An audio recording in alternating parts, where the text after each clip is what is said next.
અમીરગઢ તાલુકાના કાકવાડા ગામે 2022ના વિધાનસભા ચૂંટણી વખતે ત્યાં ભારતીય જનતા પાર્ટીના જિલ્લા પ્રમુખ સહિત તેના અમીરગઢ તાલુકાના ભારતીય જનતા પાર્ટીના તમામ કાર્યકર્તાઓ સહિત ત્યાં ઇલેક્શનના સમયે કાકવાડા ગામ સહિતના 25 ગામ લોકોને ભેગા મળી ત્યાં આ ભારતીય જનતા પાર્ટી દ્વારા તેમને વચન આપ્યું હતું કામકાજ કરવાનું, પુલ બનાવવા માટેનું, અને આ પુલ પાસ થઈ ગયો એ બાબતે એમને ખાતમુહૂર્ત પણ કર્યા હતા. ખાતમુહૂર્ત કરવા માટે જે તે સમયે લોકો આવ્યા ત્યારે ગામ સહિત લોકોએ એમના વરઘોડા કાઢ્યા, ઘોડીઓ મંગાવી, એમની માટે ખર્ચાઓ કર્યા, મંડપો બંધાવ્યા, જમાડ્યા, પરંતુ જેવી ત્યાં એમની કારમી હાર થઈ 2022ના વિધાનસભા ચૂંટણી વખતે આજ દિન સુધી એક પણ ભારતીય જનતા પાર્ટીના ત્યાં નેતા એક પણ દેખાયા નથી. 3 વર્ષ થઈ ગયા પણ આજ દિન સુધી કોઈ પણ પુલનું કામકાજ ચાલુ નથી કર્યું.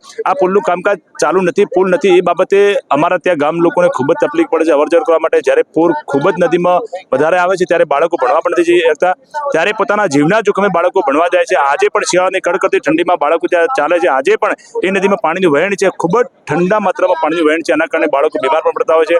અમારી કલેક્ટર સાહેબ જોડે આશા અને અપેક્ષા છે, કલેક્ટર સાહેબ જોડે અપેક્ષા છે કે તાત્કાલિક ધોરણે આ બ્રિજનું કામ શરૂ કરવામાં આવે. જો કામ શરૂ કરવામાં નહીં આવે તો આવનારા સમયની કલેક્ટર ઓફિસે અમે બધા ધારણા કરવા માટે આવીશું.